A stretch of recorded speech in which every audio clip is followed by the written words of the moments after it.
প্রায় ২ বছর ধরে গাজায় চলমান ইসরায়েলি আগ্রাসনে যেন হাঁপিয়ে উঠেছেন খোদ দেশটির বাসিন্দারাই। গাজায় নিরীহ ফিলিস্তিনিদের উপর হামলা বন্ধ ও বন্দি বিনিময় চুক্তির মাধ্যমে হামাসের হাতে বন্দি জিম্মিদের মুক্তির দাবিতে শনিবার তেল আবিবে জড়ো হন জিম্মিদের স্বজনসহ হাজার হাজার মানুষ। এ সময় হামাসের হাতে জিম্মিদের নিরাপদে ফেরা নিয়ে শঙ্কা জানান স্বজনরা। গাজায় চলমান সামরিক অভিযান নিয়েও প্রশ্ন তোলেন তারা। যুদ্ধবিরতি ও বন্দি বিনিময় চুক্তি বাস্তবায়নে বিলম্বের জন্য নেতানিয়াহুকে দায়ী করেন বিক্ষুব্ধরা। দুপক্ষকে আলোচনায় বসাতে মার্কিন প্রেসিডেন্ট ডোনাল্ড ট্রাম্পকে উদ্যোগ নেয়ারও আহ্বান জানান তারা। প্রেসিডেন্ট ট্রাম্প, আপনি অনেক জিম্মির প্রাণ বাঁচিয়েছেন।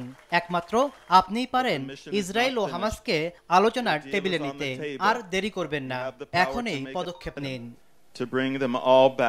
গাজা যুদ্ধে ইসরায়েলকে অস্ত্র সরবরাহ ও উপত্যকা জুড়ে চলমান সামরিক হামলার প্রতিবাদে জার্মানিতেও ব্যাপক বিক্ষোভ হয়েছে। শনিবার রাজধানী বার্লিনে বিক্ষোভে অংশ নেন অন্তত 12,000 মানুষ।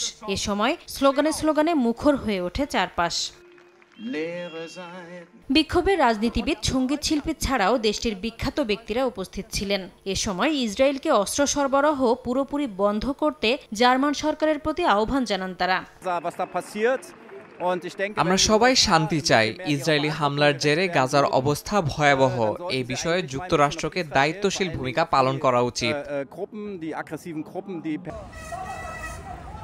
এদিকে ফিলিস্তিনিদের প্রতি সংহতি জানিয়ে ইসরায়েলি আগ্রাসনের বিরুদ্ধে আর্জেন্টিনার টাইগ্রেস শহর সংলগ্ন একটি নদীতে ছোট ছোট নৌকা ভাসিয়ে অভিনবভাবে প্রতিবাদ জানান বিক্ষোভকারীরা। এ সময় ইসরায়েলের নিষেধাজ্ঞা ভেঙে গাজায় মানবিক সহায়তায় কার্যকর ভূমিকা রাখা গ্লোবাল সুমুদ ফ্লোটিলার প্রতিও সমর্থন জানান তারা।